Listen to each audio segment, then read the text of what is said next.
अगर आपने अब तक हमारे चैनल को सब्सक्राइब नहीं किया है तो प्लीज़ हमारे चैनल को सब्सक्राइब करें और हमारे आने वाली वीडियोज अपडेट्स पाने के लिए हमारे बेल आइकन को जरूर छू दें। इस बात को हम जानते हैं कि आप लोगों को हमसे मुंबई अंडरवर्ल्ड की कहानी की उम्मीद थी, लेकिन आज हम आपको मुंबई अंडरवर्ल्ड की नहीं बल्कि इससे ही मिलता जुलता एक कहानी सुनाएंगे जो कि उत्तर प्रदेश की है। यह कहानी है मुख्तार अंसारी के संबंध में, और इस कहानी के लिए आप लोगों में से ही किसी ने फरमाइश की थी, और आप लोग फरमाइश भी इतनी प्यार से करते हैं कि हमें तो डर भी लग जाता है। दोस्ती, दबंगई और दादागिरी की एक बेहतरीन मिसाल है आज की यह कहानी। इस कहानी में हम देखेंगे कि कैसे जब सत्ता का अपराधीकरण हो जाता है तो अच्छे से अच्छा पुलिस ऑफिसर भी इस गंदे नाले में अपना दम घोंटकर मरने को मजबूर हो जाता है। सालों के कड़ी मेहनत से हासिल की गई एसपी लेवल की एक नौकरी को एक ही झटके में छोड़ना पड़ जाता है। जानेंगे इस वीडियो में कि कैसे एक बाहुबली नेता को बचाने के लिए नेता लोग बेशर्म होकर सिस्टम को बेच दिया। काफ़ी रोमांचक होने वाला है आज का यह वीडियो, इसीलिए इसे अंत तक जरूर देखिए। नमस्कार, मेरा नाम है प्रशांत और आप देख रहे हैं बेजोड़जोड़ा.com का यूट्यूब चैनल।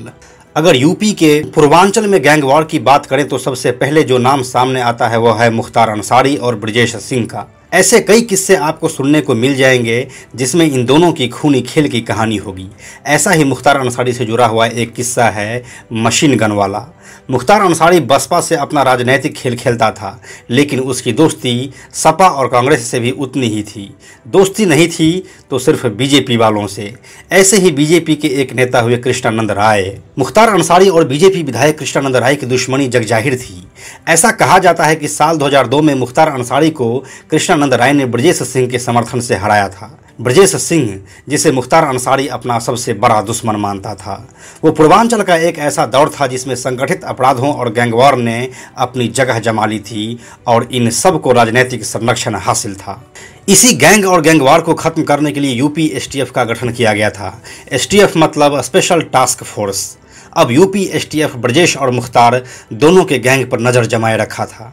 उसी समय एसटीएफ को एक क्लू हाथ लगा। एसटीएफ को टेलीफोन सर्विलांस से पता चला कि मुख्तार अंसारी का गनर मुन्नर यादव सेना में सिपाही रहे बाबूलाल यादव से एक एलएमजी खरीदने की बात फ़ोन पर कर रहा है। बाबूलाल सेना से भागा हुआ एक भगोरा था जो 32 राष्ट्रीय राइफल से एक एलएमजी चोरी करके भागा था। एलएमजी मतलब लाइट मशीन गन। इसी मशीन गन को मुख्तार अंसारी खरीदना चाहता था। वह इसे खरीदने के लिए इतना बेताब हो चुका था कि इसके लिए वह 1 करोड़ रुपए तक देने को तैयार था। इस बेताबी के पीछे भी कारण था जो आप आगे वीडियो में जानेंगे। इस पूरे मामले पर एक पुलिस ऑफिसर अपनी पैनी नज़रें जमाए हुए था। उस ऑफिसर का नाम था शैलेंद्र कुमार सिंह। शैलेंद्र सिंह उन दिनों यूपी एसटीएफ में डिप्टी एसपी के पोस्ट पर थे। वो एसटीएफ की वाराणसी यूनिट के इंचार्ज थे। शैलेंद्र सिंह ने 25 जनवरी साल 2004 को वाराणसी के चौबेपुर इलाके में छापा मारा और बाबूलाल यादव और मुन्नर यादव को अरेस्ट कर लिया। साथ ही मौके से 200 जिंदा कारतूसों के साथ एक एलएमजी को भी बरामद किया गया। बाद में यह कयास लगाया गया कि विधायक कृष्णानंद राय की बुलेट प्रूफ कार को भेद कर उसे मारने के लिए मुख्तार गैंग को इस एलएमजी की जरूरत थी। लेकिन फिर भी इस घटना के करीब 1 साल बाद यानी कि साल 2005 में कृष्णानंद राय की हत्या कर दी गई। इस हत्या में लाइट मशीन गन तो नहीं, लेकिन AK-47 का इस्तेमाल किया गया था।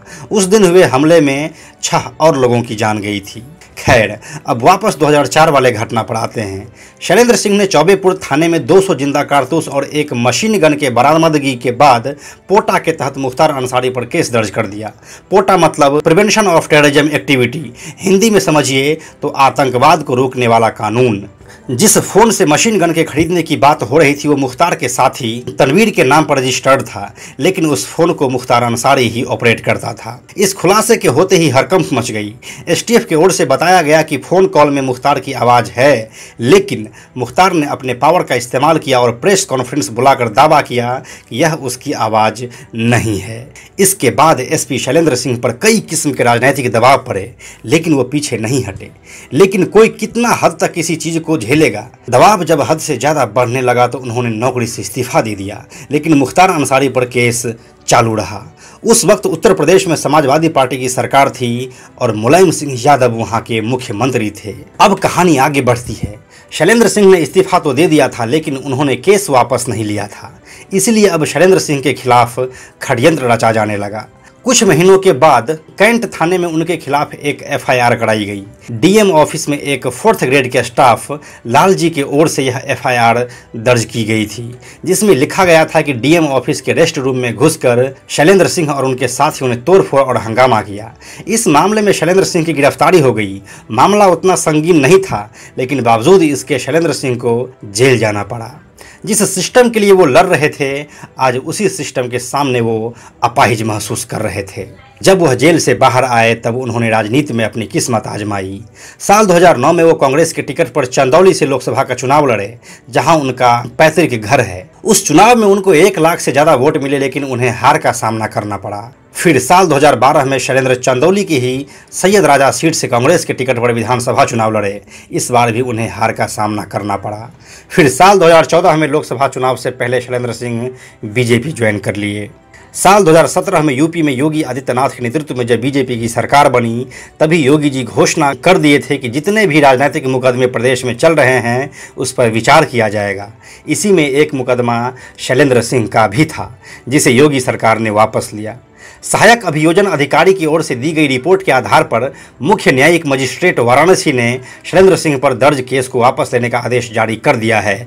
इस आदेश की कॉपी शैलेंद्र सिंह को भी मिल गई है, जिसे उन्होंने अपने सोशल मीडिया पर भी शेयर किया है और यूपी सरकार को धन्यवाद भी दिया है।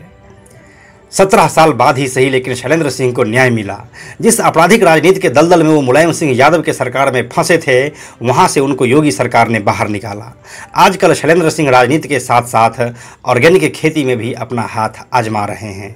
तो यही थी मुख्तार, मुलायम और मशीन गन वाले प्रकरण की पूरी कहानी, और साथ में आपने जाना शैलेंद्र सिंह के बारे में भी, जो इस कहानी के मुख्य हीरो निकले। इस पूरे कहानी के संदर्भ में आपकी क्या राय है, हमें कमेंट सेक्शन में ज़रूर लिखें। यूपी में मुलायम और योगी सरकार में कौन बेहतर है, इस बात का भी जवाब आप हमें कमेंट बॉक्स में दें तो हमें अच्छा लगेगा। एक अनाउंसमेंट है, बेजोड़ जोड़ा आप सभी क्रिकेट प्रेमियों के लिए एक नया चैनल लेकर आया है, जिसका नाम है बेजोड़ क्रिकेट। आपको इस चैनल पर क्रिकेट से जुड़ी कई सारे दिलचस्प कहानियां देखने को मिलेंगे। महत्वपूर्ण मैच के लम्हों से लेकर खिलाड़ियों की बायोग्राफी तक सब कुछ है। इस चैनल का लिंक नीचे डिस्क्रिप्शन में दिया हुआ है। इसको सब्सक्राइब करके बेल आइकन को जरूर टच कर दीजिएगा, ताकि आपको सबसे पहले वीडियो आने का पता चले। यह वीडियो अगर आपको पसंद आया तो इसे लाइक और शेयर जरूर करें। आने वाले वीडियोज़ के लिए बेजोड़ जोड़ा को सब्सक्राइब करके बेल आइकन को टच करना ना भूलें। Thank you so much.